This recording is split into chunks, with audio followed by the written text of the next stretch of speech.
I want to talk about scheduling for success, because one of the things that made me very successful early on was that I was taught to put every single thing that I do on my calendar. And so if you look at my calendar today, everything from going out to when I get up, to when I take time off for myself, even if it's just during the day, for lunch, for running all my errands, for meetings, for interviews, for training, for even time that I sit and I have to go get the oil changed, haircut. If you think about all those things and you write them down in your calendar, two things happen. One is the stress goes away. Number two, though, the most important thing is you realize how valuable your time is. For example, if you look at my calendar tomorrow, I'll be up at 4 a.m. I'll be knocking out all of the new marketing emails, getting them set up. Then I've got, as I go through this whole thing, I'll actually just show you. I've got to work out, which I just do for like 45 minutes. I've got to go get the Range Rover detailed, so I drop it off. They charge like $30. They detail the interior. Then I've got a sales training that I'm doing with my agents to get leads and get listings, and I listen to them on the phones. They call customers, give them scripts, help with all those things. That's from 10 to noon. While I'm doing that, I'll step away to conduct an interview at 11. Then I've got a call with Richard, my website guy, because we're moving a lot of my trainings to my website, carlazbell.com, in addition to the War Room website, which you can get access to for $49 a month, or you can ask me any question throughout the day and interact with me on that app. So whether you're a business person or whether you are a realtor or a loan officer, if you need help on those business skills, for $49 a month, you can interact with me one-on-one throughout the app, throughout my day. And I do a lot of videos during the day, answer everyone's questions through the day, everything from time management to self-help to business skills to actual real estate related questions also. Once that's done, I've got Krav Maga, if you're not familiar with the Israeli military, came up I think with that, but got to do that at 1 o'clock. Try to get a lunch in there somewhere. My assistant usually gets me a lunch, because then at 2:30 I have to go get the vehicle, one of my other vehicles, the Porsche, wherever you are in the country. I got to get it inspected. Then I have to go get pants fitted, drop off dry cleaning, which I still drop off my dry cleaning. I love those guys. They've been so good to me for so many years. Then I've got to do a webinar that I've got to record with all the interview requests, with all of the interested people wanting to work with me. I want to re-record that video and make it a lot better than what it was, so that people get a better understanding of what you get when you work with me. And so that's going to take an hour and a half. Then I've got to pay a couple bills.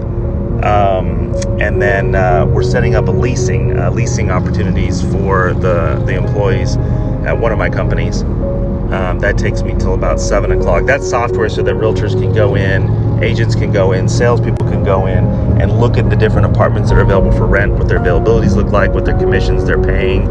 If you're a rental locator, for example. So then that takes me till about 7:30, 8 o'clock at night. So it's nonstop. But what's nice about that is if you ever see me on social media and, going out and getting drinks and going there, that is not planned. What that is I'm exhausted at the end of the day. And then I go and say, all right, here, it's 8 o'clock, let's grab a drink, and we just go and we pick a place, whatever place has an available seat. That's what my schedule looks like. And the reason that's important for me and for anybody that's in business, or even if you just want to have more success in your personal life, especially if you're dating. Here's the thing. If you're dating, whether you're a man or a woman, and then somebody says, hey, you free to grab lunch tomorrow? Or hey, you want to grab drinks Thursday night? I can guarantee you this. If the person's like, yeah, sure, and doesn't need to conduct any kind of review of their schedule, it's probably not a very high valued person. Okay, if somebody, when I was dating all those years, somebody wanted to get in touch with me or go out with me or grab a drink with me, I would say, yeah, absolutely. And they could either meet me in between meetings, which often I was late. They had to show up early, and then, and then I had to leave early. Or it would be, I'll see you, and then I'd have to look at the schedule and then get back to them. A lot of times my assistant would schedule my dates for me. Okay, so I will say, if you're looking for a high value person, that's the kind of lifestyle that you're looking for in the person that you should be interested in. Okay, because the thing about people that value their time like I do is I'm going to value your time. Not only am I going to value your time, but I'm going to also value the things that you are dedicated to, because with dedication comes time. You can't be dedicated to anything without time being involved, right? So when you find somebody that's dedicated, you'll also find they probably have a college degree. And that's just goes hand in hand with the fact that they probably also know how to sacrifice, because you can't get a college degree. That would be the result of somebody that's dedicated. It's a result of somebody that is appreciative of their time. Okay, so it's like this cascading event that you can sum up people pretty easily to determine either how successful they're going to be or what kind of success they probably have already achieved in life by simply asking them if and how they manage their schedule and how they value their time. Because I promise you, the people that value their time, like I said, are going to have all these other wonderful things that go hand in hand because they're all related. You can't have one without the other. You can't be dedicated to your time and then not be appreciative of someone else's time. It just doesn't go hand in hand. And like I said, those people know how to sacrifice like I do. So people that sacrifice, since you're used to sacrificing, are going to be more supportive too, especially when you're trying to achieve your goals. And then people that sacrifice generally have either advanced degrees, education, or have done things where, see, the thing I don't like about the college experience is people often say, oh, college isn't for me, or I don't need college. Okay, that's fine, but what I would say is college would typically take 4, 5, or 6 hours a day. So if you're not going to go to college, then you need to be spending 4, 5, 6 hours a day, then watching, training, taking other classes, and educating yourself in the same way. You know, college teaches a lot of valuable skills, like time management, for example, or how to overcome problems, or how to seek out answers. You know, you may not actually use the discipline that you studied, but the fundamental skills that go with that, those other things I'm mentioning, are the skills that that's the whole reason, college exists, in my opinion, mostly, because we all know the actual degree you study, you probably don't actually use. But understand those skills that you learned is probably why. Here's another thing. When I have somebody that has a college degree and I hire them, and I've hired hundreds of employees in my life, I know that I'm not going to get, some crazy baby daddy knocking on the door, screaming and yelling, about what his wife's been up to. That doesn't happen, okay? And I talk in generalities. It doesn't happen often, right? Certainly not as often that you'd have with someone that's maybe, not educated or, comes from a different background.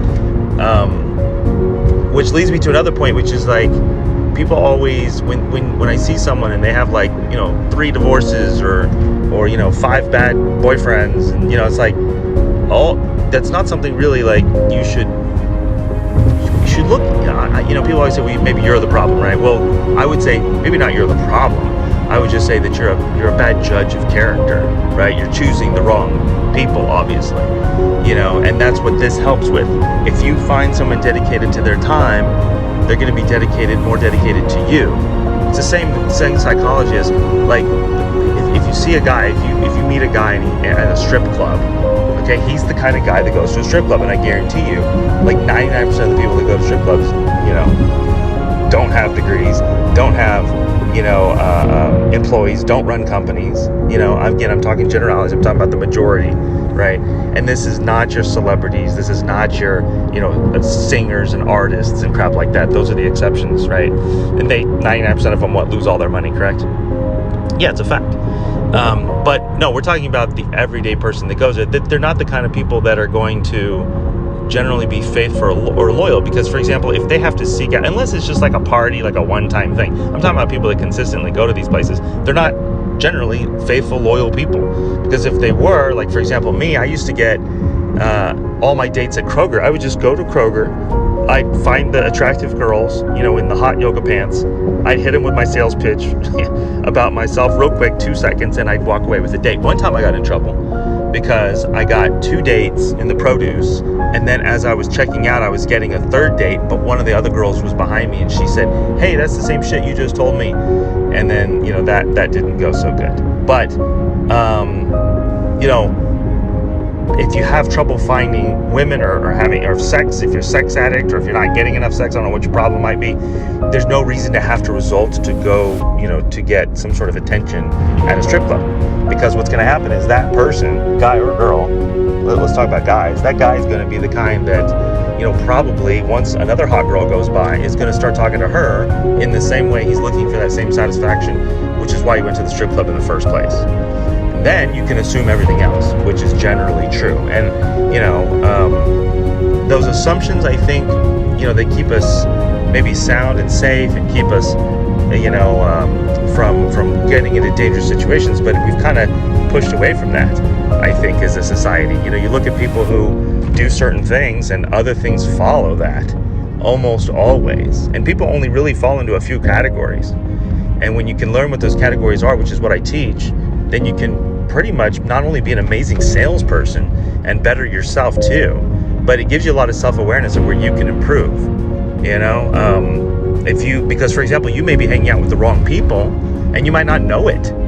Okay, but when I teach you these skills and these techniques, like for example in the $49 a month thing that I have, the War Room, I teach these things, and then it gives you a better introspective look at what you're doing and who you're surrounding yourself with and what you're doing on a daily basis. That a lot of people just don't realize what they're doing, which is putting them in bad situations, surrounding themselves with bad people. I mean, how can you blame somebody that grows up poor, by surrounding themselves with drug dealers and strippers and everything else, because they just don't know any better. You can't blame them. People should have some common sense, but common sense has to be somewhat given, taught, or observed, right? So I just want to touch on that because I think it's such an important part of what we do as people, and I think there needs to be more focus on that. But if you do, and if you want to learn more, you can join me in the War Room, warroom.com, and happy to see you there, happy to help. Ask me any questions you have or shoot me a text.